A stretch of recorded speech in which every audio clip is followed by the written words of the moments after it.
extraterrestrials are coming here and making this stuff and doing it, and there's something going on there like that, or else ancient humans, Atlanteans, we eventually took off into space 100,000 years ago, and we did all this stuff.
So if everyone will come back in, we have another really wonderful presentation to begin. Our next presenter is David Hatcher Childress, the voice of Ancient Aliens, one of the most prolific researchers, and as I said yesterday, the one I consider to be the true living Indiana Jones. And he is going to talk today about stone balls, oblisque, Tesla, the moon, and Mars. David Hatcher Childress.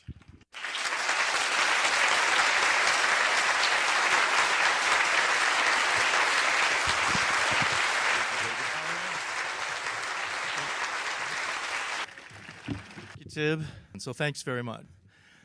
So hopefully most of you were here yesterday, and just once again I want to say it's been great being here, and these conferences are always pretty exciting, and I learn a lot too. We're going to start with giant stone balls, and then we're going to talk about one of my favorite topics, obelisks and Tesla, and then we'll head for the moon and Mars. So fasten your seatbelts, and let's try and dim the lights a bit if possible. So traveling all over the world, and my own interest in megaliths and the purpose of megaliths, the moving and the carving of megaliths.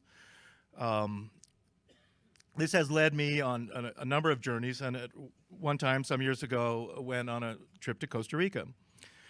And one of the things that Costa Rica is famous for are these megalithic granite stone balls.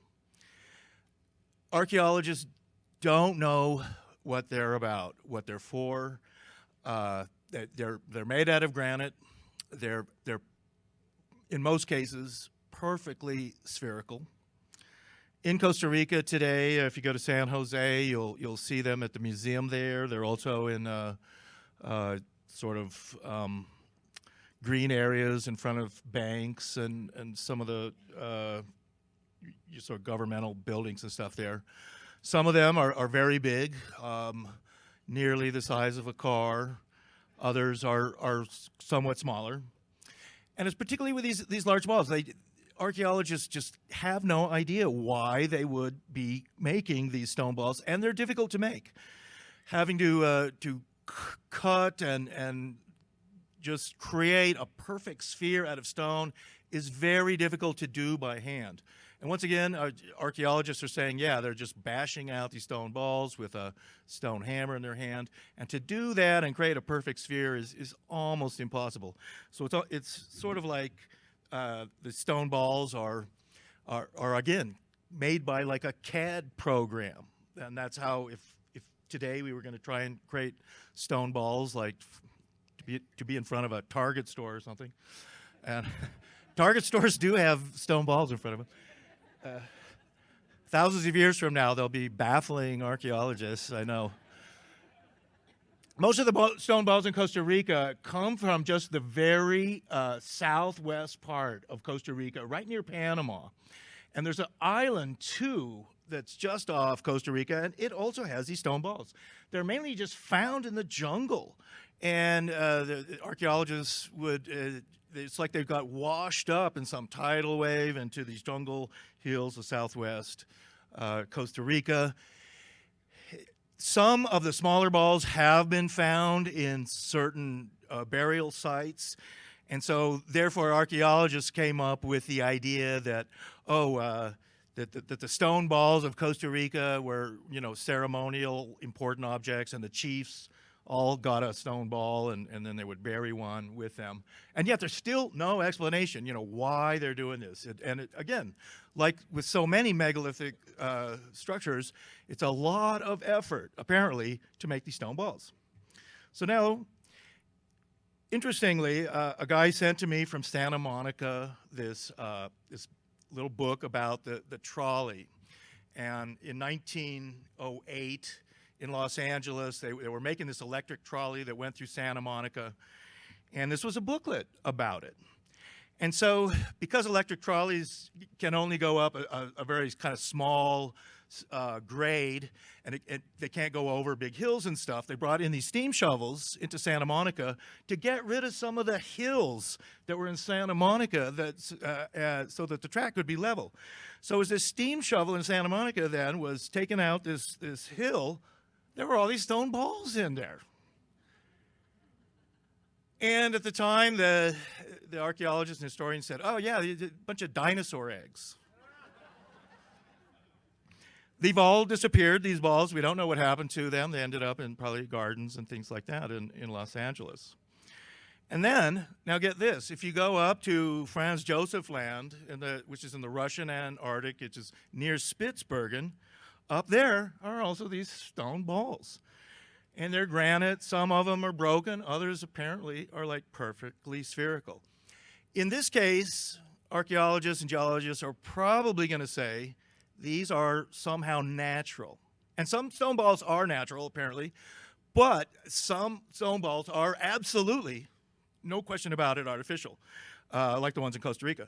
The ones in Franz Josef Land, would seem that they are also artificial, but what they're doing there is a huge question. And again, we don't know why anybody would make these stone balls anyway. They're pretty perfect. The natural explanation would be some kind of they're volcanic bombs that are shot out, and then in the air they become spherical, and then they land and cool, and you got yourself a natural stone ball. They're sort of reaching for an explanation, shall we say, although there's a place in Mexico where maybe this did happen. On one of the trips to Bosnia that I made, we were taken to a site out in sort of north central Bosnia, and there were all these stone balls also in this kind of river bed that was dry, and we spent the day looking at all these stone balls, and they were curious. Here they are. I mean, some of them are kind of broken and stuff, but others are really like perfect stone balls. So what is the point of them? Why? In Mexico is this place called Piedras Bola, stone balls. It too has stone balls there. Geologists are going to say, yeah, these again they're natural. There's some kind of volcanic bombs that have been spewed out of some volcano. Perhaps that is the case here. Again, we just don't know what's going on with stone balls. But stone balls are also found in various places in Italy, like this place, San Augusta in Italy. Sometimes you'll see them. This is also in Italy. They're people find them, and then they roll them up to, in front of a castle or some chateau or something like that. So these are all some stone balls in Italy. More stone balls in Italy. These are not cannonballs or something. They're stone balls, and they're ancient. What they were for, why. This is, let's see. This is in Croatia. Here we are, Dubrovnik. And there, too, they had all these stone balls. Some of them perhaps have been used in like catapults or something like that. They were all stacked up. None of them are as large as the big stone balls in Costa Rica and stuff. There's this place here in Hunan, China, called Gongxi. And it's this town, and it's famous for having all these stone balls in it. And it's the big tourist attraction there in Gongxi. Here's one of the stone balls. So these stone balls are all over the world, and in fact, in remote places like Franz Joseph Land, where nobody really lives. This is Malta, and there are stone balls there. Archaeologists have theorized that some of the stone balls, like the ones at Malta, were somehow used in moving the megaliths. So you got some giant slab of granite or limestone or something, and then you put some stone balls underneath it, and you kind of roll it down the road or something. Or the stone balls in Malta, they're smaller ones. And now, this is a stone ball in the museum on Easter Island, and it's a perfect stone ball, about the size of maybe a volleyball or a little bit smaller. And in fact, when you're on Easter Island, the natives there tell you the most important thing on the whole island is this stone ball. And it's not with the statues and stuff like that. It is in its own little kind of little corral, and it has a couple of small stone balls around it. And it's on the north side of the island. And on Easter Island, they call it the navel of the world. Cuzco also calls itself the navel of the world, the center of the world. And this stone ball is it. This is the center of the world, this stone ball on the island. And it's not in the middle of the island. It's kind of near the north coast. We'll go real quick through Easter Island. Robert Schock was showing a lot of good slides of it. What's interesting to me is that I think that it has to do, they are cone heads. They have the long ears. He was talking about that. They say on Easter Island that after they quarried the statues at the Rano volcano, that the statues themselves then walked around the island by themselves. And they had to walk in a clockwise way around this center volcano here. So in theory, this is what they're saying, the statues are walking by themselves, and they would come out here from the volcano. But if a statue was to be on this side of the island, it actually had to walk all the way around here to get to the north side, to come up here, as I'm saying. And there's a big vortex area here. When Jacques Cousteau was on the island doing the diving, and Jacques was talking about that, they had from the Calypso an ultralight plane, and they wanted to, his son, Philippe, wanted to fly the ultralight up around Easter Island. And they warned him. They said, don't go near this one volcano over here. It's a vortex. And on the maps of Easter Island, it actually points out there's a magnetic anomaly there, some kind of vortex area. It's actually indicated on maps. Philippe crashed his ultralight. I mean, he went there. They told him not to, like in the Bermuda Triangle or something like that. He crashed, and he was almost killed, and they had to medevac him back to Santiago to save his life.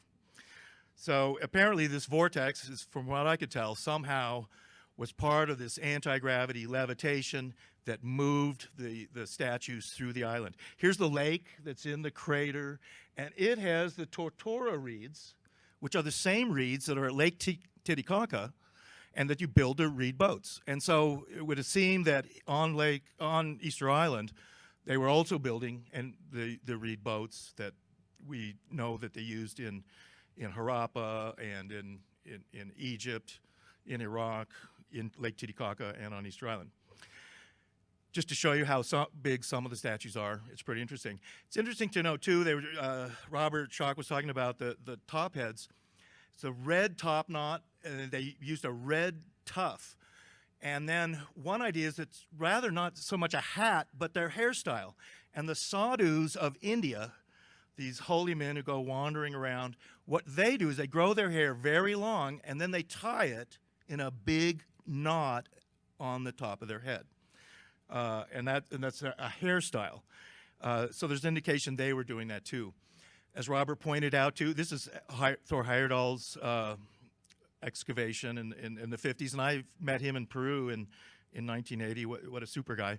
But yeah, people don't understand that these things are totally buried, and half of them are underground, and that kind of buildup would have taken so long. And it shows you that these statues have been sitting there really for, I think too, thousands of years. What the Easter Islanders also say is that there were eyes, inlaid eyes were put in the statues, that the ones that were removed from the quarry, and they all faced inland around the island, and their job was to emit this power from their eyes, which they called mana, and that mana was to keep the island from sinking, because they were from a lost land called Hiva. It had sunken under the ocean, and Easter Island was just the very end, a bit of that island that hadn't sunk. And so this is their claim, and many of the books on Easter Island talk about this. So that's what the statue's function was, the ones around the island, to keep the rest of the island from sinking into the ocean. This is this unusual, it's the only statue there that it's a woman. It's basalt, as Robert Schock was pointing out. It's a very, very unusual statue, and looks like some kind of conehead alien. Very, very oddball statue. This is another one, and this was excavated in 1960, but it didn't end up in the museum until around the year 2000. And it's this oddball sort of gray alien sort of looking person. And this too is something of a unique statue on the island. You have places like Vinapu. It's very fine construction. They're using power tools, again, to create this. And it's interesting, too, that the word Vinapu is very similar to the Sanskrit word Vimana, which means the airships. And in fact, right here by Vinapu, this is right at the end of the runway, the giant runway airport on Easter Island. And that runway is one of the few runways in the world where the space shuttle could land. And it was NASA who built that runway. They wanted a runway somewhere in the southern hemisphere for an emergency landing of the space shuttle if it would ever happen. So it's kind of interesting. Perhaps Vinapu was the airport in ancient times for Easter Island. This is a very unusual statue on Easter Island. Robert Schock also pointed out too, he's on his knees, and he's kneeling forward, and his hands are on his knees. And this is what's known as the Quizuo posture.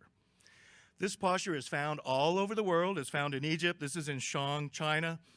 It's your Quizuo posture is you're on your knees with your hands on your thighs, and typically your head forward a little bit. Here it is, the Quizuo posture in ancient Egypt. Many statues have this posture. It's a kind of a sublimation type of, this is a Shang Chinese statue too in Quizuo. It's a sublimation posture, like you're on your knees in front of the king or something, and you put your head forward, and the king is going to either knight you or cut your head off or something. But it's like cranial deformation, like the keystone cuts I was talking about yesterday. It's an unusual posture, and one that has a lot of meaning. And it's found all over the world. These are the statues at Tiwanaku with their turbans on, and these statues are too. They're in the Quizuo posture. Here's an Olmec head, this will be in Mexico. And in fact, he's also got the sadhu-type hairstyle, where his long hair is tied into a bun on the top of his head. So he's an Olmec Mexican Quizuo posture. This is a Quizuo posture again. This is a statue found at Harappa in the Indus Valley, so this is coming really from ancient India and Pakistan. Interesting too, I won't get into it, but the Rongo writing is very similar to the Hawaiian island hand writing, And it's also similar to the Indus Valley writing, and neither Rongo or the Indus Valley writing have been deciphered. But it's very much like hand signals and what are called in India mudras. And that is that everything that you do with your hands and your wrists and your fingers and your arms, it all has meaning. And so it's like Navy signals of holding flags up, one arm's up, one's down. Even the way you're holding your wrist and your fingers, everything has meaning. And so that is really a lot what the Indus Valley writing is about, and so is, in my mind, the Rongo writing as well. Although it's fascinating, Robert's whole thing of the plasma discharges and stuff, I think that's fascinating. Rongo writing was also written in an unusual way, which is called as the ox plows writing, or Bostophedon pattern, so that the first line is read left to right, but the next line will be read right to left and then left to right. It's an unusual way of writing. The Hittites wrote that way. Doric Greek was written that way. The Rongo writing was written that way too. So once again, what the statues look like, how tall they are and so big. And then you see the one guy here, this is the Quizuo posture. And notice how too, he apparently has kind of a small, like a fake Egyptian beard or something. Also in the Pacific is the fantastic place. It's the 8th wonder of the world. Graham Hancock showed some photographs of it yesterday. It's called Nan Madol. It's on a remote island off of New Guinea. Today's the capital of the Federated States of Micronesia. It's actually almost practically a territory of the United States. This place is the most amazing place in the world. It has got over 250 million tons of basalt stacked up in 100 artificial islands. Much of it's underwater. There's huge walls 30 feet high. Much of it is in the water, and it's built not really on the island, but onto a coral reef. There's a lot of it's underwater. There is so much material in this city, 250 million tons of basalt, that entire mountains would have been dismantled to get the material to build this city. The natives on the island claim that all these blocks were magically flown through the air. They were all levitated, brought from across the other side of the island, stacked up into first artificial islands and into walls. Much of it's underwater. This place it really can't be explained. And although, mainstream archaeologists are saying, oh yeah, they just got some bamboo rafts, just brought, these stones out. The largest of the stones weighs 80 tons there. So, yeah, and it's actually on top of a wall. So not only are they moving literally millions of tons of basalt, but they don't even know where it came from. This is a basalt plug that is on the far western side of the island. The city itself is on the southeast side. But this is what these basalt plugs look like. And this is columnar prismatic basalt. That site of Gunung Padang in Indonesia is also built out of these things. Basalt is magnetic.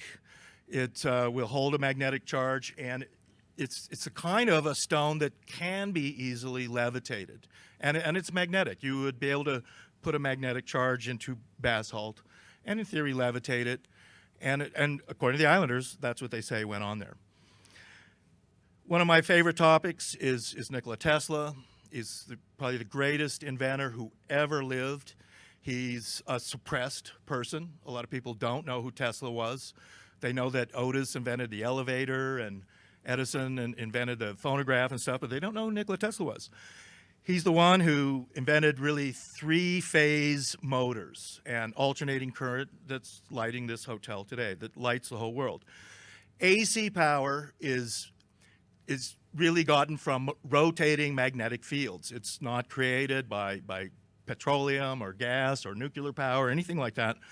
It's rotating magnets. That's what's making AC power.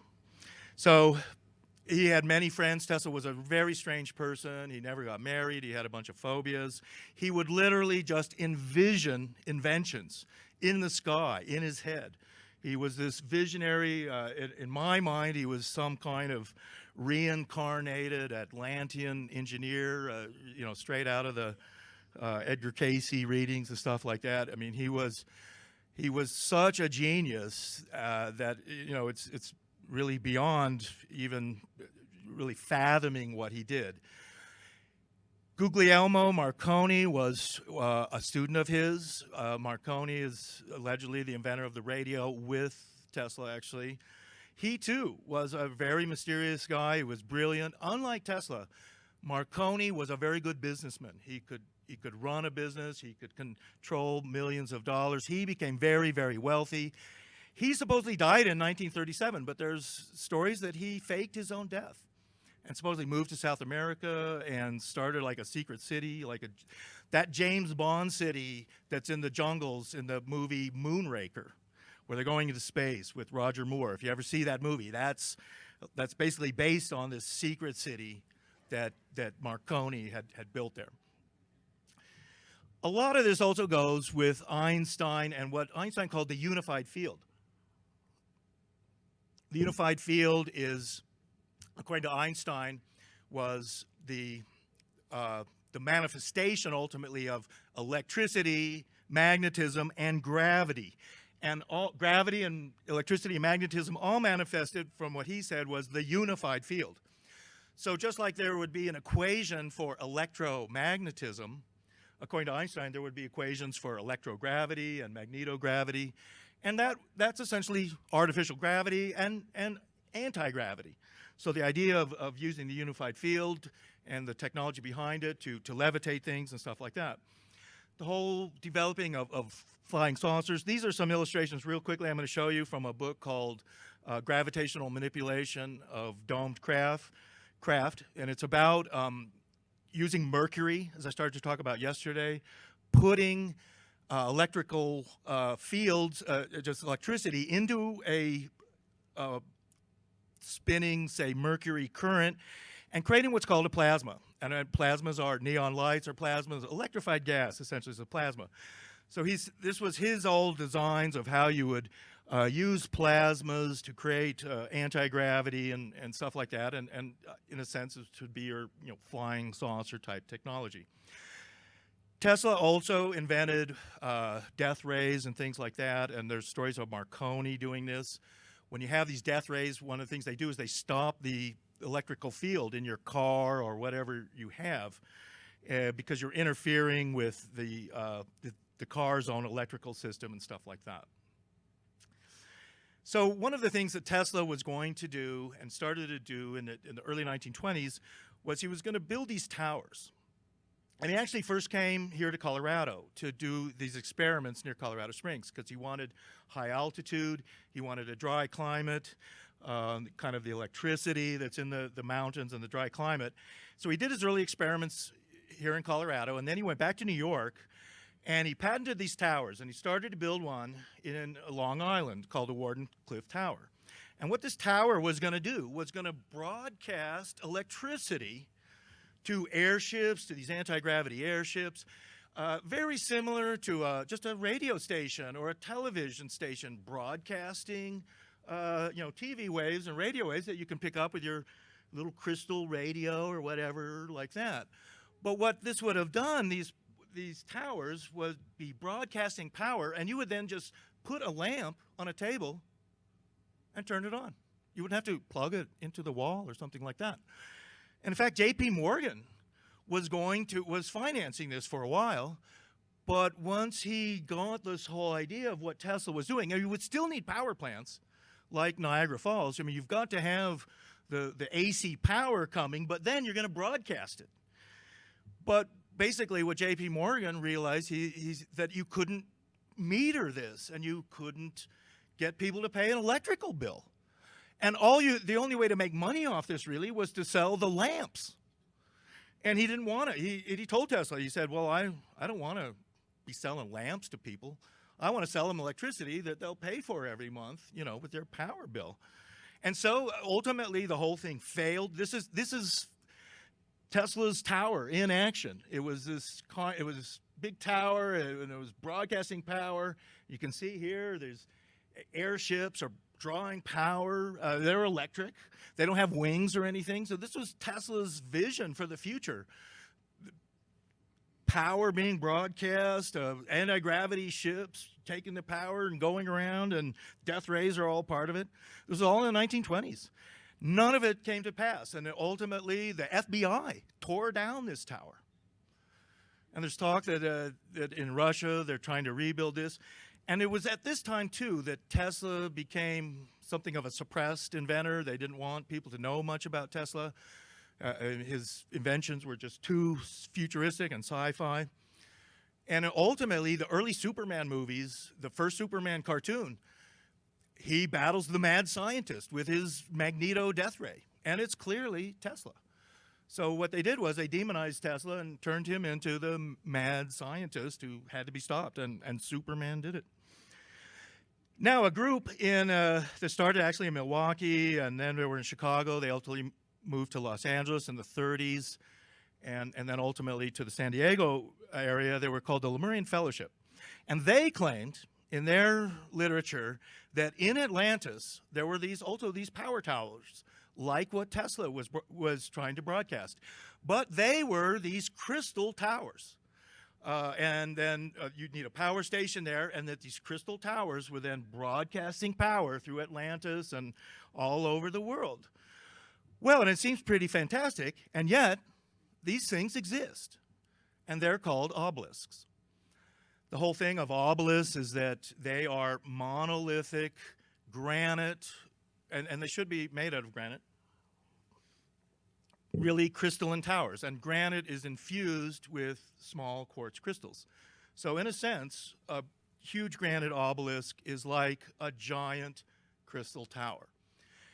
It's been proven that obelisks can be tuned and are tuned. There's the fallen obelisk in Luxor that people, John Anthony West would do this, go up with a tuning fork and hit it, and it will vibrate. One of the strange things about obelisks, this is the unfinished obelisk at the Aswan Quarry, early photo from the, like 1900 or something like that. Obelisks typically weigh 300 to 400 to 500 tons. I mean, they're huge. They have to be one piece of stone. Here's the unfinished obelisk here at the Aswan Quarry. You know, you look at the Washington Monument. We see it on the news all the time.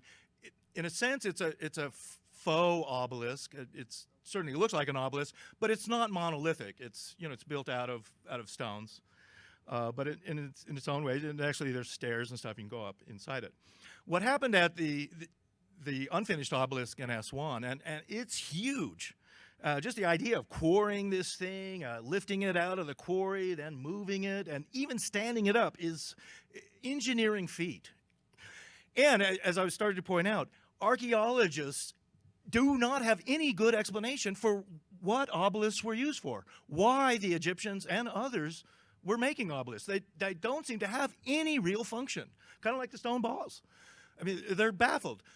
There's very few books ever written on obelisks, and yet, they're one of the most amazing things to see when you go to Egypt. And this is my buddy, Christopher Dunn. He's standing inside the trench of the unfinished obelisk.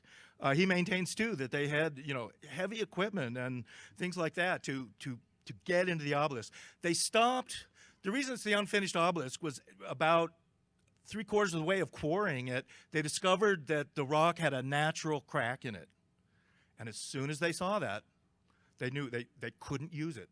It has to be perfect. There can't not be any cracks. So it wasn't until they almost had completely quarried the obelisk that they said, oh, forget it, can't use this one. So anyway, here's the obelisk, or it's not an obelisk, it's a faux obelisk in Washington, D.C., the Washington Monument, being hit by lightning. So the whole idea that obelisks could have been these crystal towers that ultimately were somehow broadcasting energy. It's even occurred to me that perhaps when Edgar Cayce talked about the terrible crystal, and it had to do with these airships and power in Atlantis, that perhaps it is the obelisk is the terrible crystal. And the other, for me, another explanation of the terrible crystal was the Great Pyramid as a power plant. Tibb has, I think, a different explanation for that. Obelisks aren't just in Egypt. And in fact, obelisks are apparently were around the world. They are known to be in Ethiopia. And these are some of the obelisks that are today in Aksum in Ethiopia. I was just there in November, and it was a great trip. I wanted to go there to see the obelisk, and in fact, I took Graham Hancock's book, The Sign and the Seal, with me, and I read it there, and that was great reading while I was in Ethiopia. The largest obelisk that that's ever known really, is the obelisk, which is called the Great Stele, or Great Obelisk at Aksum, and it fell. And it's larger than any obelisk in Egypt. And this is it, right here. And it fell down and smashed itself into a dozen pieces. It weighed approximately 520 tons. So it's almost getting up there with the giant stones at Baalbek, which weigh like 1,000 tons or something. And in fact, yeah, here are pieces of the giant obelisk, the great obelisk there. And this structure here, that it struck this big kind of a tomb-type building. They call it a tomb. And Ethiopians today believe that underneath these rocks, and there's huge slabs, and then the obelisk itself is crashed down on top of it, they believe that there's a magic machine under there that levitates the stones and was what was used to raise the obelisk and things like that. And then the Ark of the Covenant, which they also believe, Ethiopians believe, is in Ethiopia. They also think it was used to raise these obelisks. I mean, and this is from the Lonely Planet guidebook for Ethiopia. I was so surprised to read this. It was like, oh yeah, Ethiopians believe there's this, ancient machine under there that levitates the stones and stuff. And I was like, really? Okay. That's the kind of stuff I want to hear about. Also there in Aksum are keystone cuts, just like we saw yesterday. So once again, these same people are going all over the world. They're cutting giant megaliths. They're raising obelisks. They're got keystone cuts. They're pouring the metal clamps into it. So, and here's one of the keystone cuts with the metal inside it. Normally, when they make these, in all the constructions where these keystone cuts are and the clamps, there's always other stones on top of it. They're in a finished building, they're never exposed. You only can see them as you tear down the walls and stuff like that. Also in Aksum are also these monolithic doors, just like at Tiwanaku and at Persepolis and at probably other places around the world too. They believe that they have the Ark of the Covenant there in Aksum. It's supposedly in this church right here, the church of Our Lady Miriam. So, and there's a guy in there who supposedly guards it. This is him right over here. They choose the old one priest is to guard the Ark of the Covenant, and he never leaves that building until he dies. Just outside of Aksum, a little bit to the west, is the quarry. It's up on this mountain up here. I'm always, when I can, want to go to the quarries where they're quarrying these giant stones and stuff like that. And so, yeah, they had to move these giant obelisks, 520 tons, and then move it from this quarry. And there's still some giant stones there that are partially quarried, like in Egypt. Also in Ethiopia are these rock-cut churches of Lalibela. They're pretty amazing too. They're monolithic. They're cut out of solid rock. Like this one, there's a dozen of these churches there.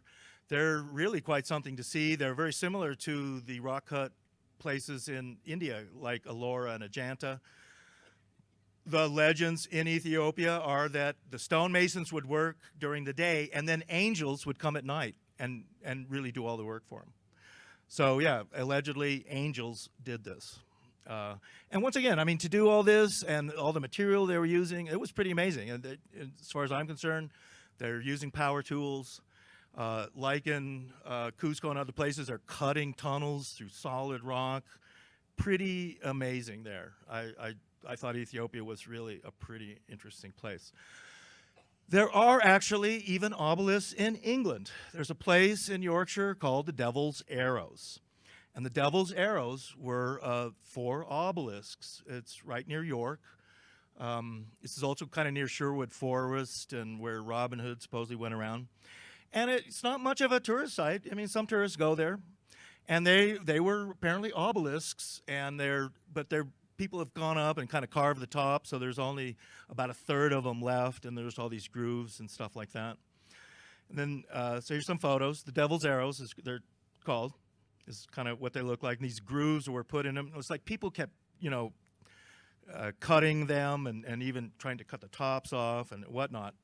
Then there's a town near Scarborough in Yorkshire, right on the east coast of York in England, and it's called Rudston. And at Rudston is also the remains of an obelisk. It's called the Rudston Monolith. Here's what it looks like today. It's also very weathered. They've put like a little tin cap on it. And in fact, they built this church because of the obelisk was standing there. And it's just standing there by itself. There's just the one. Just other pictures of the Rudston monolith. So here we go. So I was fascinated. Supposedly there's also monoliths in Karnak, kind of obelisk type monoliths. They've fallen. Karnak in France. More pictures of the Rudston obelisk. And then get this. Back in the 70s when Charles Berlitz wrote his popular book, The Bermuda Triangle, that book sold millions of copies, like Erich von Däniken's Chariots to the Gods. And one of so that book spawned dozens of sort of imitation books on the Bermuda Triangle, and people started to get into the Great Lakes. Well, there's a Bermuda Triangle in the Great Lakes. And one of those books was written by this Canadian guy. His name is Hugh Cochrane. It's called Gateway to Oblivion. This book came out in 1980. It was mass market paperback. It's kind of a rare book today. And what he said in one chapter of this book was that in northern Ontario, in this area what's called Presqu'île Province Park, it's an area of just to the east of Toronto. Over here is this park. And what was in this park originally, but in the lake, this is in the early 1800s, there supposedly was an obelisk came up out of Lake Ontario, and it was about 50 feet or 100 feet or something off the shore, and the very tip of the obelisk actually came out of the lake. And according to him, in the early 1800s, the people who lived around there, they would, on a nice summer day, they would row out to this obelisk. They would anchor their rowboats to the tip of it. It was coming up hundreds of feet from the bottom of the lake. And they would have a picnic, and then they would go back. But what happened was, and it has to do with an Indian chief, and he made a big curse. And then there was a huge storm on the lake, and it's like 1804. And there was a ship there, too, that was trying to come back to the port right nearby here. And the people on the shore lit all these bonfires so that the ship could find its way to shore. And it was this terrible, terrible storm. But the ship, and they could see it from the shore, the ship didn't come to their bonfires on the shore, and it was like drawn to this obelisk. And then apparently it hit the obelisk, and in the storm, when it was all over, the ship sank, everyone was lost, and the obelisk was gone. And it apparently fell over, perhaps the ship hitting it, and it's now, in theory, lying on the bottom of Lake Ontario. So I thought that was a fascinating story.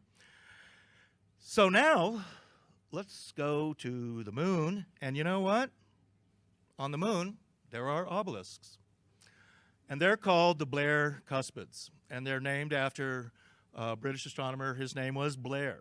So they're called the Blair Cuspids. This is a Russian diagram. The Russians and all their space program were very interested in anomalies on the moon. So this is supposedly what the Blair Cuspids look like. And we can kind of get it from shadows that are on the moon. Big standing stones and obelisks are going to cast these shadows.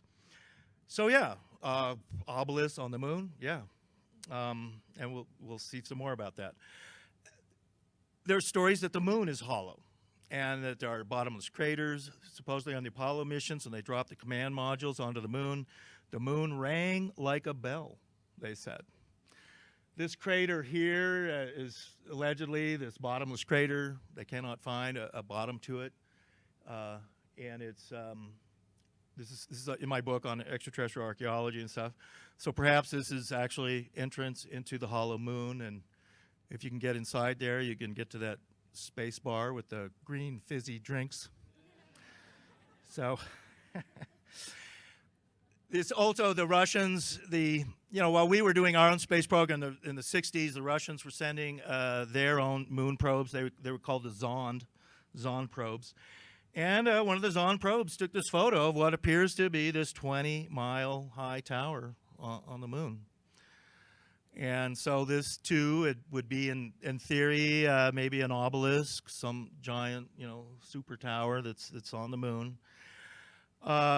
Mike Barra, in his book on ancient aliens on Mars 2, he maintains that this is also this is a Zond 3 photo. They're from 1965, and that it's showing actually the remains of one of these giant domes that are on the moon.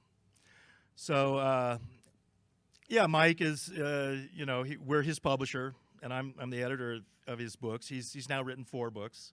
He's come out with a book about every year, and so Mike maintains that, there are these domes on the moon, or partial domes, and there's these parts of pieces of glass and stuff. This is what they would have looked like.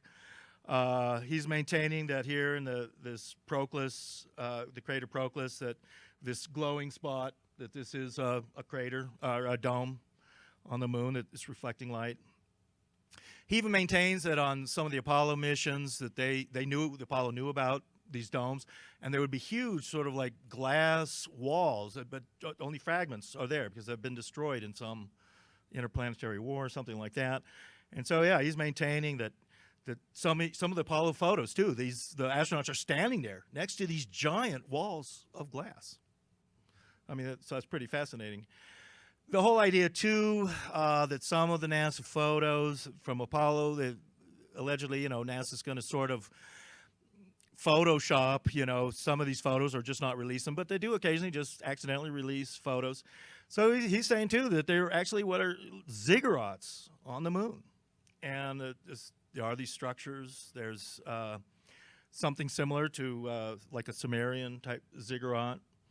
So this is it's in the Daedalus crater. This is the frame number from Apollo 11.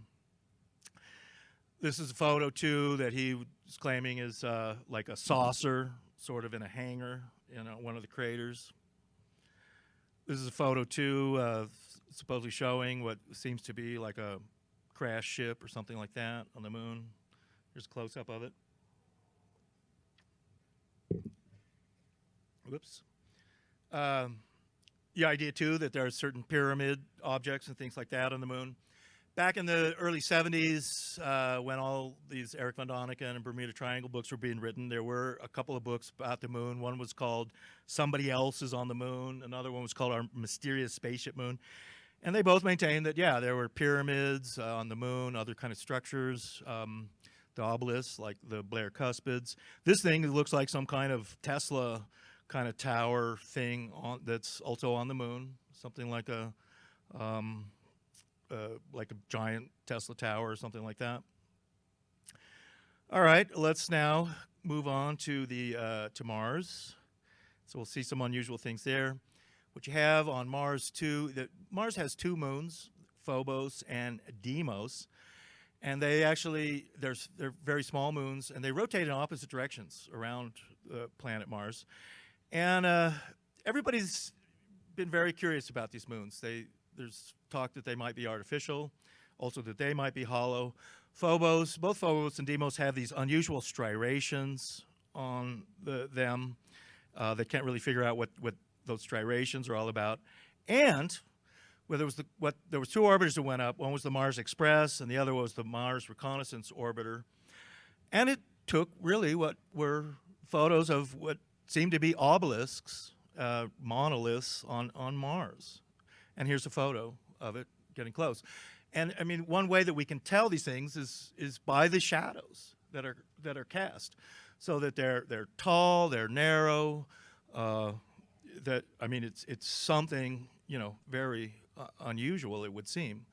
And perhaps if the whole idea that there are obelisks on our planet, obelisks on the moon, and apparently obelisks on the moons of Mars. Another unusual thing that happened with Phobos was around 1990 or so, 1988, the Russians sent up a probe, and it was 1989, and it was called the Phobos 2 probe. They sent up two, Phobos 1 and Phobos 2, and they named them after the moons of Mars. And just as it was approaching Phobos, it took this photo. And this photo is Phobos, and what is apparently some kind of missile or elongated craft coming either from Mars or coming from the moon. And then what it did was, here it is from the side, so we can kind of see like what it might, some kind of craft either leaving or possibly a missile. The probe then switched to Mars and took this last photo, also of either some craft or a missile, and then the probe went out, and it was like shot out of space, or some Tesla-type beam weapon just took it out, and it stopped transmitting back to the United States. The Russians kept this secret for years, and the Russian space program has always been quite secretive, and some would say the American space program is quite secretive too. So this is Deimos, the other moon of Mars, and what it looks like. So Mike Barra also, he's a friend, and I'm his editor, and so he's part of his thing is that Mars has got all kinds of mechanical parts and pieces of machinery and stuff like that lying around. And I mean, some of the things are simulacras. There was a picture of Bigfoot on Mars, where, it's kind of like a rock, But some of the rocks are pretty interesting, and some of them look like they're shaped megaliths. Others look even like petrified wood and stuff like that. There are pyramids on Mars. This is the what's called the D&M pyramid, or the Dupitri and Molinar pyramid, and the face on Mars is kind of nearby. And in fact, with the Mars Pathfinder on the moon, that it's taking a picture of what seems to be a pyramid and almost what seems like a sphinx there in front of it. So this is, in a sense, the Sphinx and the pyramid on Mars. Here we are, clouds on Mars, geysers and things like that. Mars may well, really be a place with underground tunnels, underground bases. There's dust devils and things like that on Mars. We've got interesting sand dunes on Mars that have been, shaped by the winds and stuff of Mars. Even what look like structures on Mars that are being buried in the sand and things like that.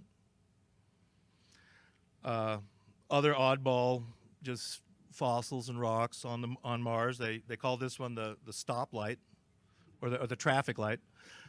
So, and these are real photos coming from Pathfinder on Mars, and people on the internet, and many of them are in England actually, and they just go over very carefully all of these Mars images, looking for something artificial, something that's interesting to see. This one they call the coffin on Mars, some kind of megalithic tomb. And so one of the interesting things about our solar system and Mars has to do with this in a sense, is that our astronomers have often theorized that our solar system, has these planets, and there's a thing called Bode's law. He was a German astronomer in the mid-1800s, and he created a logarithmic equation that went out from the sun. And basically what Bode's law said was that as you go out from the sun, there should be a planet here, and then you go a little bit farther out from the sun, there should be another planet here, and then as you go more farther from the sun, there's another planet here. And our solar system fit his law very well, except for one thing. Between Mars and Jupiter, he said, there should be a planet. But there's not a planet between Mars and Jupiter. What is there instead is the asteroid belt. And so the idea here is that a number of people have proposed is that there was a planet between Mars and Jupiter, but that planet exploded and it blew up. And instead of there now being a planet between Mars and Jupiter, there's the asteroid belt. And when that planet blew up, it showered the solar system with asteroids. And those asteroids would have hit Mars, they would have hit other planets, they would have hit our moon, they would have hit Earth too. And in fact, that is, the basic story of Superman. and that he's from this exploded planet. His father, Jor-El, talks to him through these crystal devices. He's dead, in fact. So, a couple other last few things. I'm going to wind up here quickly, and then perhaps we'll have time just for a couple of questions. But as NASA goes farther out into space, they find some unusual thing. There's bright spots on Ceres, one of the moons of Saturn. I mean, they can't explain this. So, again, it seems like many of the moons in our solar system are hollow, and including this one. And perhaps there's something going on inside. So one of the moons here too of Saturn is called Iapetus. So here it is. We'll look at it real quickly, and I know Richard Hoagland with Mark Barra. They are some of the ones who've also early on noticed this. But this moon is really unusual. It seems to be a kind of manufactured moon, and it has what seems to be like a ridge going across it. There you can really kind of see it. So it's like almost like it's been artificially created, like a ball, and you can see the seam. So here's like this ridge. I mean, this is, and once again, NASA and astronomers, they have trouble commenting on this. I mean, and it's same in archaeology. When you're baffled by something and you just don't have a good explanation, the best thing to do is just not talk about it. And, sometimes if you ignore things long enough, they'll just go away. So that's it. And here's another picture of that moon. So the whole idea that our solar system, and for me, this is in some ways the best evidence for extraterrestrials is structures that are off our planet. And so, I mean, either extraterrestrials are coming here and making this stuff and doing it, and there's something going on there like that, or else ancient humans, Atlanteans, we eventually took off into space 100,000 years ago, and we did all this stuff. It wouldn't seem that that's necessarily the case, maybe a combination of the two. So I wanted to give a short explanation presentation today because I know we're running over, and that is the end. So thanks very much.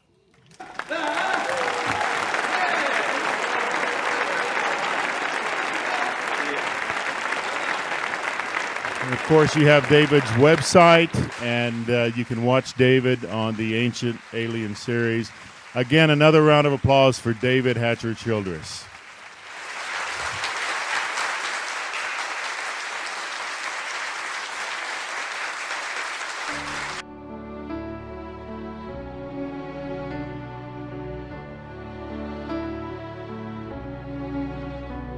Now I've heard there was a secret chord that David played and it pleased the Lord.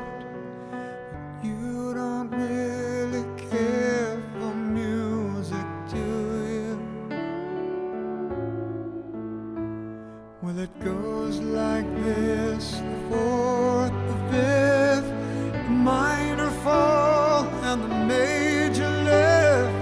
The baffled king composing hallelujah, hallelujah, hallelujah,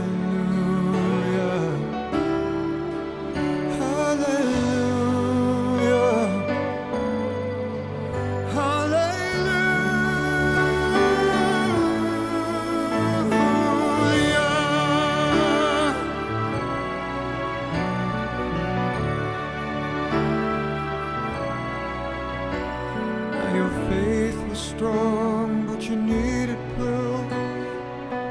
Saw her bathing on the roof, beauty in the moonlight overthrew you.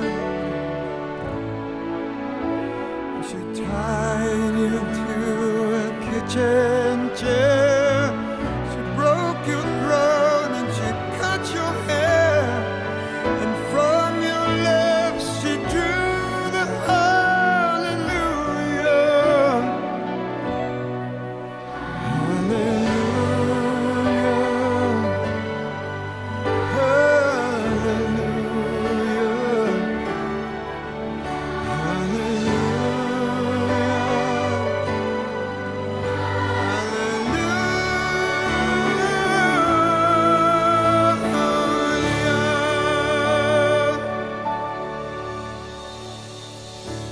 true that I've been here before. I know this room and I've walked this floor. I used to live alone before I knew you.